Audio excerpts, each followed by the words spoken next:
Now we go to Cormac. So first thing Cormac does is we're going to do his hero phase. So he was knocked down, you remember, so we have to spend a healing surge. So we're going to take that out of play. Alright, and he's going to come back with his surge value in HP. So he's going to come back with, in this case, 4 HP.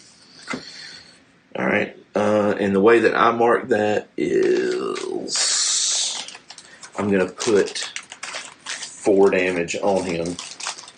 Right? So out of his max, it's like he has 4 left.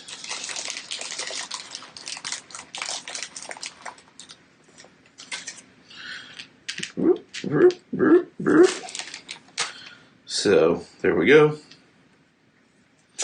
And he gets his normal turn. So he's going to stand up and he's going to go 1, 2, 3, 4. We'll say basically 5, 4 or 5 either way. He's got plenty of movement to be able to do that, and there's nothing else for him to do. When I go to the exploration phase, he is on the edge. We draw a tile, and boom, lay the tile down. We have 1 monster here. Oh, wait. Gotta align that correctly. We have 1 monster here that is a black triangle, so we are going to be drawing an event card. And this is a veteran. And it is going to attach to him. So that's this guy, I believe. Yeah. He's going to go there. That is his exploration phase. Villain phase. We got that black arrow, so we're going to draw encounter. This is each monster regains 1 HP. Now, fortunately for us, he doesn't. That veteran doesn't have any damage. He only had 1 HP anyway, so that's not bad. Villains would fire. We have no villains. The veteran fires. So let's look at his tactics card. Is within 1 tile of a hero? Yes, he is. He moves adjacent to the closest hero, attacks that hero with a longsword.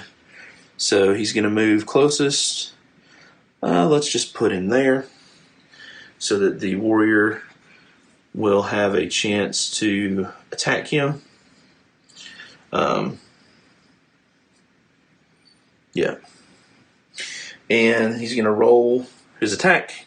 This is +7. He'll do 1 damage. That's 19 against the cleric who is closest. That definitely hits. So he takes another damage. Still effectively has 3 left. Gotcha. Alright. Yep, and that is the turn. So now we're going to go to the fighter, who is going to start his hero phase. He's going to, of course, use precision attack, his at will power, attack an adjacent monster. This is a +8. So that's 22 with a 14. So more than hits him. Does the 1 damage. That is enough to kill him. He goes away. He goes to the experience pile. Now we have 5 experience in here, so we could stop another event if we needed to. He draws a treasure card, and it is money, which, again, does not do anything because this is not the campaign. And that concludes... Oh, that's...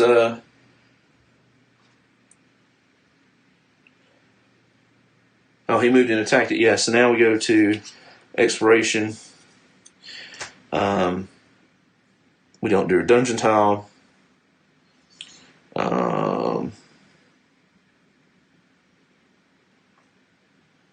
If your hero is a square adjacent to an unexplored edge, go to step 2, otherwise go to the villain phase. Yeah. So, we did not place a tile, so we have to draw an encounter. Oh, and a brief respite. Nothing happens. So, cool. Good for us. Alright. So, the sorcerer next. Alright, sorcerer. It's very tempting. Yeah, but... yeah, he's going to move to this edge, I think. So... 1, 2, 3, 4. Really nothing else left to do other than scoot this down a little bit. And we'll put that over here kind of off screen. Give us a bit more room here. So he's going to draw a tile.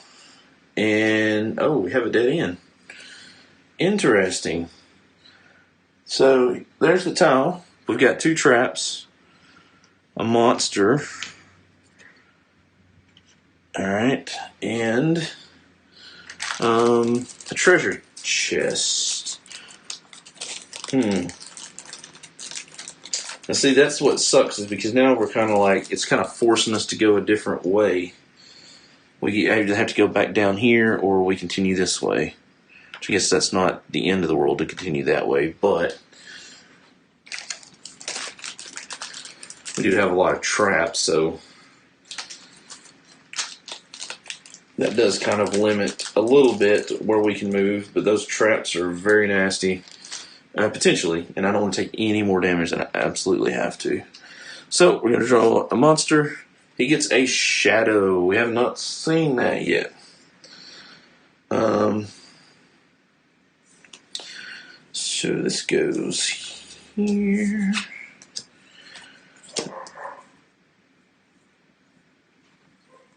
So we put a shadow there. That is the draw dungeon. Then we go to the event or encounter. I keep saying event, I mean encounter. Distraction. You must expend the experience to cancel this encounter card. If you don't have enough experience, you lose. Basically, you lose them all. So nothing bad happened, but it forced us to spend those points, so we can't, we can't keep them for something bad when it does happen. And shadow moves. If the shadow is within 1 tile of a hero, it moves adjacent to the hero with the lowest AC within 1 tile of the shadow and attacks that hero with strength drain. Okay, so it's going to move within 1 tile. So we'll put it right there so that next time we can attack and then move with the cleric, because he is undead. Now it only has 1 HP, so it's not going to hit, that extra damage isn't going to matter. But it's going to attack with +6 attack, and it's going to do weaken 1. Right? So we'll see what it does, and then we'll see what happens. So it's going to attack the sorcerer. Moves adjacent to the hero with the lowest EC within 1 tile of the shadow and attacks that hero. So he's attacking the sorcerer. Oh, 20, yep, with the 6, that definitely is a hit. And that gives us weaken. So, now I know what you're saying. What you're going to ask yourself. What does weaken do? Well, I'm glad you asked. Weaken is another evil thing. So basically, weaken acts like a damage, but it can't be removed normally. So if you had potions, for example, that would let you remove damage, if you found a potion, that won't be removed. You have to actually use a healing surge or have something that specifically says you can remove weaken. So essentially now, and it acts like a wound. So basically we have 1, 2, 3 wounds on Marcon.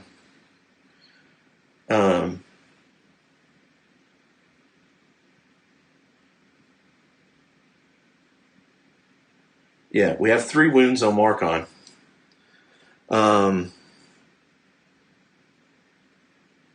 Out of his 6 or out of his 8 now, because we gave him those 2 false life tokens. And the only way to get rid of that is, you have to find special ways to get rid of it. You can't just be like, oh, I'm going to heal and it's going to go away. That's not how that works. So that takes care of Marcon. Marcon, that was rough, dude. Next, we'll go to Cormac the Cleric. Alright, so what I've done is I have done a little bit of a shift here on the table. Scoot this back so we've got more room for as we continue on to pull the tiles out. So that was the sorcerer's turn. Now it is the half-elf's turn. And actually he should have... Let me fix his thing here. Forgot to take his damage off when he came back alive.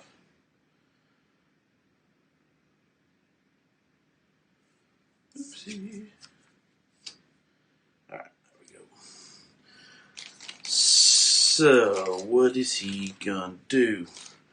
Well, I think obviously the first thing he's gonna do is he's going to attack. Makes sense.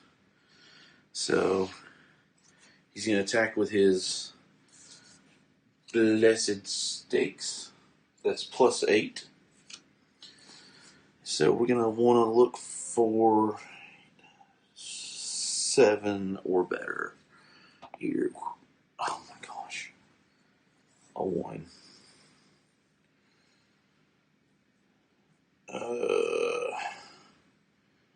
That is horrible.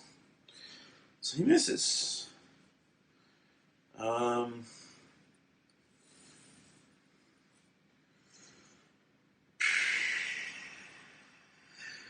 And then he's going to move 1, 2, 3, 4. I think he's going to move. I mean, the fighter should be able to take out that.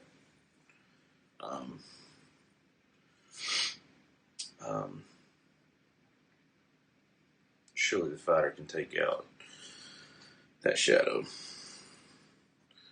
on his turn. So we will draw, move that out of the way, a tile. Hey, oh no. Oh no. Underground tile. That's the special tile. Shoot. This is not good because when that happens, instead of drawing monster cards for the tile, we take the 2 zombie holder cards from the deck, place 1 card in front of me, and the second card in front of the next player in turn order. So, here's these cards. Alright, so here's these guys. They've got 3 HP, 15 health, and they use this spell deck with the eye stalks. Golly. 2 damage when they hit.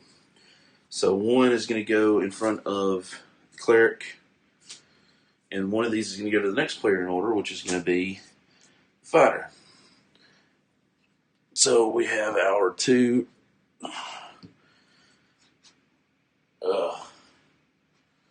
That is not good. This is not good.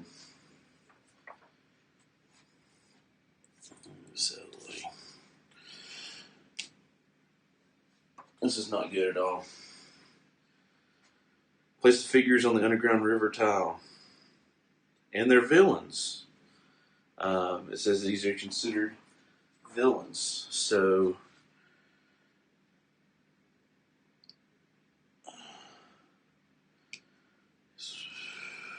one.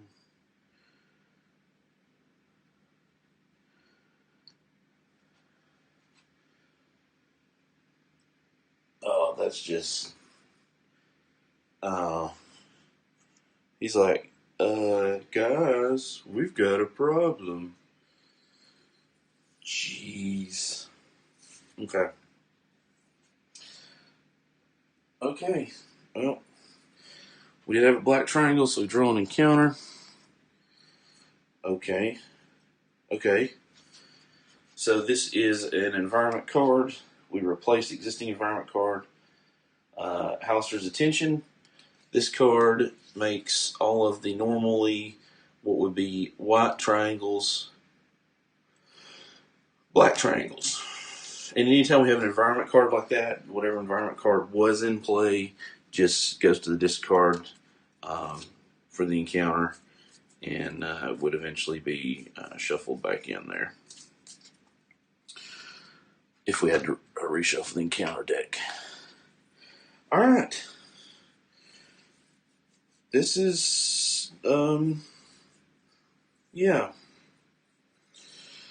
Zombie Beholder. So, let's look at the tactics of the Zombie Beholder. So it moves adjacent, is within one tile, so it moves adjacent to, the closest hero and attacks that hero with its bite. Special ability, after biting, we shuffle the spell deck and draw until I find one of a number of spells, and then it casts that spell. So, yeah. So the first things first, it's going to go to the closest. So I guess we'll say it goes here.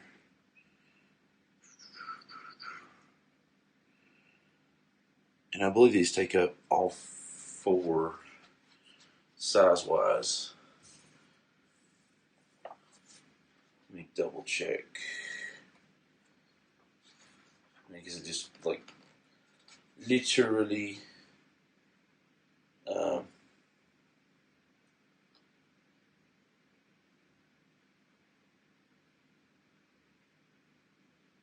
yeah. Yeah. Okay. So it's going to do its attack. It's got a +8 attack. This is bad. 13 + 8 is more than enough to hit Cormac. So he's going to take 2 damage from that, which is going to give a total of 3 damage out of his. Oh, he came back with 4. Oh man, I messed this up. He came back with 4 and he took 1. So he's at 5 damage total. Yeah. At 8 HP, so came back with 4. Took 1 damage earlier, then he's going to take 2 more. Okay, that leaves him with 1 HP. I'm seeing now why they do the HP the way they do it. Wow. So, we're going to take the spell deck. So here's the spell deck. Alright, and it's got a bunch of different spells in it, but they're card list specific spells. So, we're looking for Inflict Wounds, Charm Monster, Disintegrate, Fear, or Finger of Death. So we can give these a shuffle.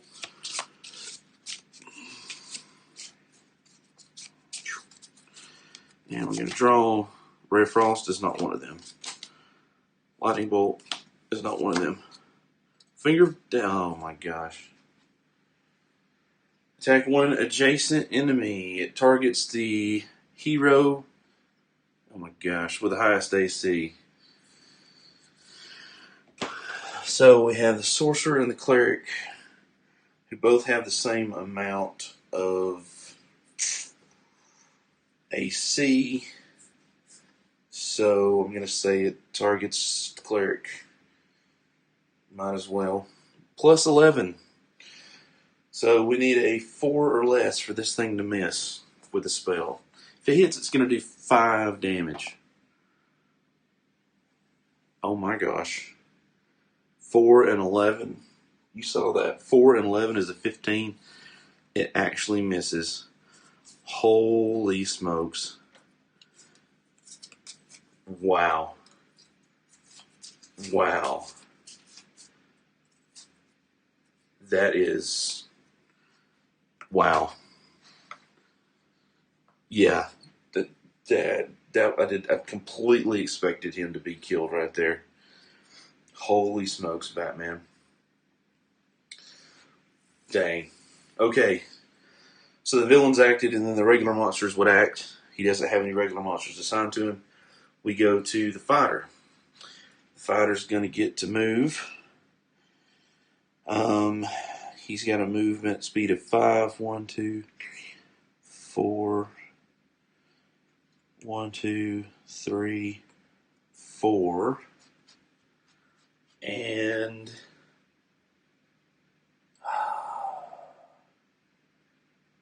I mean, I think he's got to use Hellish Rebuke. That's a +8, and it attacks each monster on his tile, so it's going to attack the Shadow and the Beholder. If it hits, it's 3 damage. If it misses, it's 1.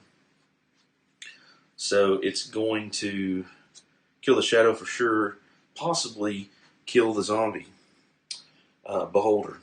We hope it kills the zombie Beholder. All right. So we moved. Sorry, I'm doing this out of order. He moved. He's going to do his attack. All right. He's going to use Hellish Rebuke. We're going to flip it over. So it's exhausted. This +8. Come on, roll good.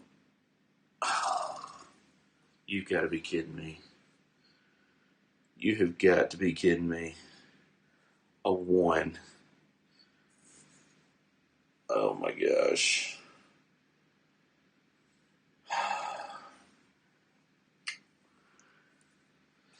Okay.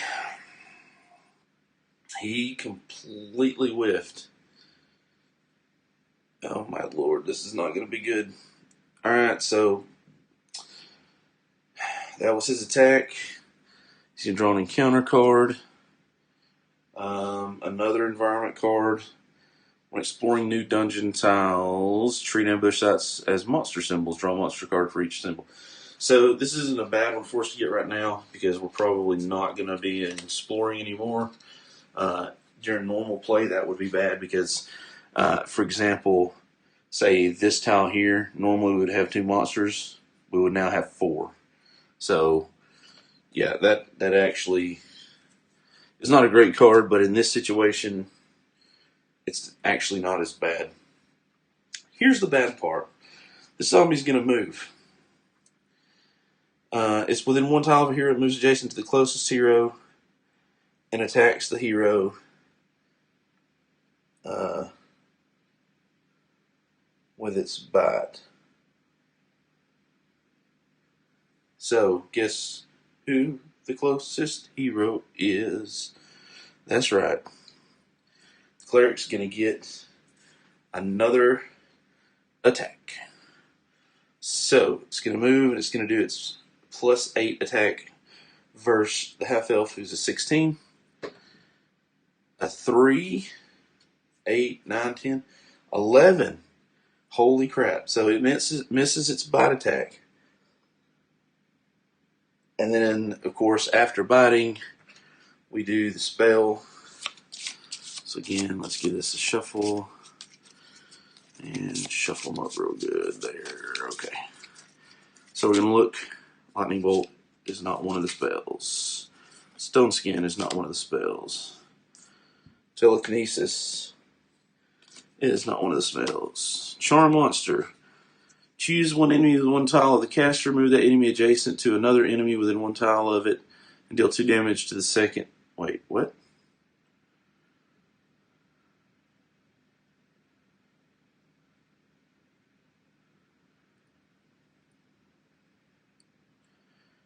Choose one enemy within 1 tile of the caster. Move that enemy adjacent to another enemy within 1 tile of it and deal 2 damage to the second enemy. A monster caster targets the nearest hero within 1 tile and forces them to move adjacent to the nearest hero.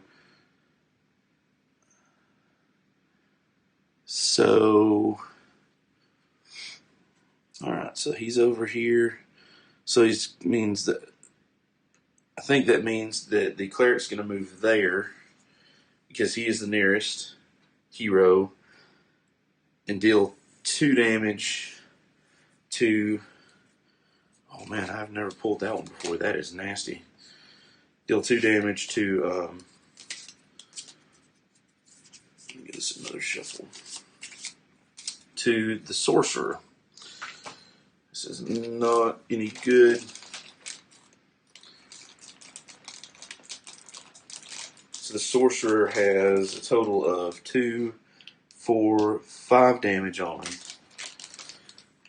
him. Fortunately, he has 8 health, so he still has 3 health. Oh man. Wow. I cannot believe that I missed with that. That is the worst. Okay. So now we go over to the sorcerer. The sorcerer is going to move 1, 2, and yeah. Then he's going to use his card to attack. Here's our attack. This is the Thunder Step. We've seen this before. +7. And this lets him basically, kind of teleport.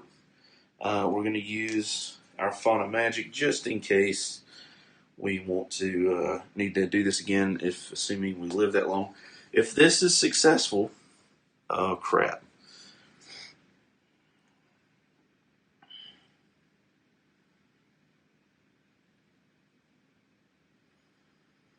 Dang, okay. So I just realized this. So let's attack each monster. Oh, wait. Attack each monster on your tile. So it's actually only going to attack one of the beholders. It's not going to hit both. Which I guess is better than nothing.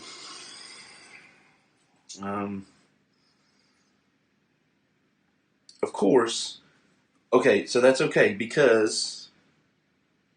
Oh no, but that's his. Dang. Okay, no, that'll be okay. So +7. This +7. I have a 9. 9 and 7 is 16. They have an AC of 15. So it does hit the zombie beholder. AC of 15 for the shadow, so it does hit the shadow. They both take 3. So that actually kills the zombie beholder, kills the shadow. Closest hero. And I'm actually, I think I'm actually going to have him stay right there. No, I'm going to have him go back here. And the only reason I'm doing that is in case he gets something that's, happens on the same tile. That way he'll target the sorcerer. So whenever Cormac's assigned beholder goes, his AI is, if he's within 1 tile of a hero, it moves adjacent to the closest hero and attacks. This will keep him from attacking the fighter, and this will keep him from attacking Marcon. If he kills the cleric, which is very likely, then 2 others will have a go before we use the last healing surge. So we'll see. So he gets to draw a treasure card. Potion of Healing. Tastes like cinnamon. Your hero or hero adjacent to your hero gains 2 hit points used during your hero phase. So nice. He has the Helm of Teleportation and that. Put that down here. Now I'm wishing that he had teleported between beside Cormac. Because, yeah. I mean, he could use it on himself, I suppose, during the healing phase. Which we may do. may end up having to do that. Okay, so that is Sorcerer. So now we're going to go to the next player, which is the Cleric. The Cleric is right over here. Yeah. So, all right. First things first, he's going to move. Boom. Then he is going to two things. Okay. So this is still during his hero phase. He's going to go ahead and use Bane, which choose up to 3 monsters within 1 tile of you, which he definitely is. Each of those gains disadvantage. That is a utility power, so we're going to do that and give him disadvantage. Actually, you know what? Let's just put this out.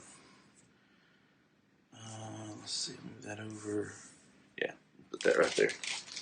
So he gets disadvantage. Okay. All right. Then he's going to do an attack. Attacking one adjacent monster. This is his Blessed Stakes, which we've seen. Except this time, if we look, the zombie holder has the keyword undead. So if he does manage to hit with this, then he'll actually do 2 damage instead of 1. 8 plus 2 is a 10. Not enough. Okay. Yeah. That is... Cannot... Oh no! That's not a 2, that's a 12. Never mind, sorry, I saw a 2. I was like, are you kidding me? 12 plus 8 is 20, which is a hit. So it's going to be 2 damage to the zombie. Thank goodness. 2 damage to the zombie. Okay. He did not reveal a tile, so he has to do an encounter. Place a new monster on the closest empty ambush site.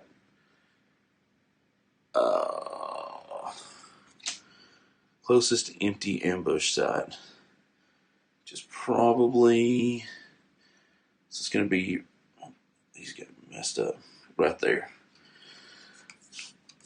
Monster. Alright, so it's a grung. We've seen this guy before. Now, fortunately, the scenario just says we have to kill the beholder. So, assuming we kill the beholder before the cleric goes again, this isn't going to be a big deal. But in some scenarios, you have to clear the whole board, so that would be quite annoying if we had to do that. But hopefully we can not have to do that. So then we have the, oh no, it is going to activate. Shoot. Okay. Beholder goes. So it is going to, adjacent to the closest hero, attacks that hero with its bite. So we have a choice. We can choose who the closest hero is. And we're going to choose... This is going to be 2 damage. We're going to choose Cormac. So this is a +8 attack. Why can't I roll that when I'm the one rolling for my attacks with my heroes? That's a definite hit. That's 2 damage. Which KOs Cormac. I'm assuming that the groan gets to go. I'm not really sure how that works. So this would kind of... He would activate the groan. It's not on the same tile. It's in one tile of a hero. It leaps to attack the closest hero with its dagger.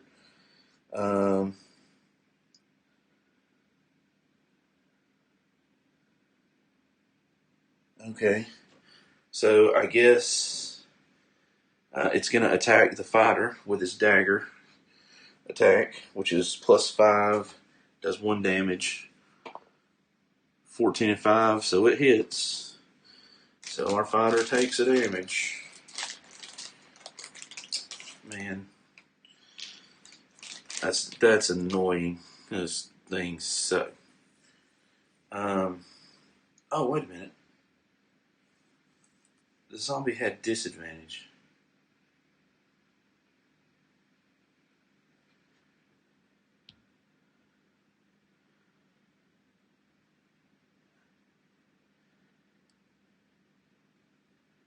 He should roll again. Oh, yeah. He hit. Either way, he hit. He hit harder the second time. Shoot. Okay. So we did do that. Ended up doing that. So if he'd have missed the cleric with his initial attack, cleric might have still been alive, but then we got to do the spell. Good lord. Okay, I'm completely jacking this up. So give this one more quick shuffle. He's doing a spell. Stone Skin, no. Telekinesis, no. Lightning Bolt, no. Ice Storm, no. Bestow Curse, no. Ray Frost, no. Finger of Death. Attack 1 adjacent enemy. Well, that means he's attacking the sorcerer with a +11 attack. And if he hits, he does 5. That's going to kill the sorcerer. Yeah, this is... Oh my good lord. And now the sorcerer's down. Holy cannoli.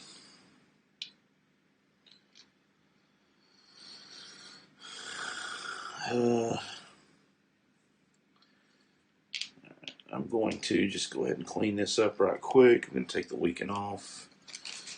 And if he does manage to come back, which I highly doubt he's going to be able to do from that, then he'll have what he's got. If he doesn't, well, he doesn't. Okay. So, that was the beholder that's attached to the cleric. Holy cow. Alright, our fighter. Time to go. He's down right here, so 1, 2, 3. He's going to do one final action.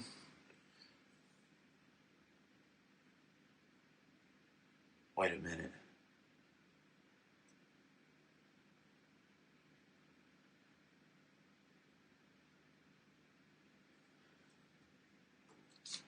Sorry, this other beholder's gone. I didn't move his car. The fighter's going to attack. +8 attack. That was his move. Now he's going to attack. It's the only thing he can do. If he misses this, then the sorcerer's got to hit. Alright, here we go. +8. 18 and 8 is 26, which is enough. Oh, take it, zombie. He's going to hit him for the 3rd damage. And this zombie beholder takes his 3rd damage. And gone. Finite. That's probably bad French, but so let me read to you what it says. With a squelch, the creatures collapse into a pile of rot. Incredibly smells even worse than before. On the bright side, your path forward is clear now, at least after you return to the yawning portal for a nice hot bath. So, and then there's some stuff in here. If you're doing the campaign, you're going to get some money. and then it's going to tell you to what you need to add, put in and take out of the various decks to kind of tailor the decks as you play to get you better stuff in the decks, and to add monsters in the deck and kind of grow it as you encounter new monsters. So we were victorious, barely. 2 of our 3 people are dead, but we killed the beholders, and that's all that matters. Even though this guy was left, the scenario didn't specify we had to kill every creature on the board. So I believe that we're good to go on that. So, Gregory, I hope that you enjoyed this playthrough, especially now that you have seen the unboxing. You've seen a little bit of the playthrough, and you can see it can be tough, man. It really can be, especially when these big guys. I mean, those spells, 5 damage. Holy cow! That's like half of the life of the fighter, and that's the heaviest HP fighter. I mean, the heaviest HP of all the characters. And with a little damage on you, that is devastating. I guess that's why they call it the finger of death. But, in any case, I hope I hope you guys enjoyed this playthrough. Thank you for watching. Thank you for subscribing. Gregory, thank you again for your comment on the unboxing video that inspired me to do this playthrough for you. And again, I hope that you found it helpful for your decision about this game. And yeah, so we will see what happens next time in the next video, and maybe later, eventually we'll do another scenario and see how our adventures are faring in the dungeon of the Mad Mage. Until then, I am the Board Game Roamer. Thank you guys for watching. Thank you guys for subscribing, and I will see you, ladies and gentlemen, friends, at my table, our table, in the next video. Bye, guys.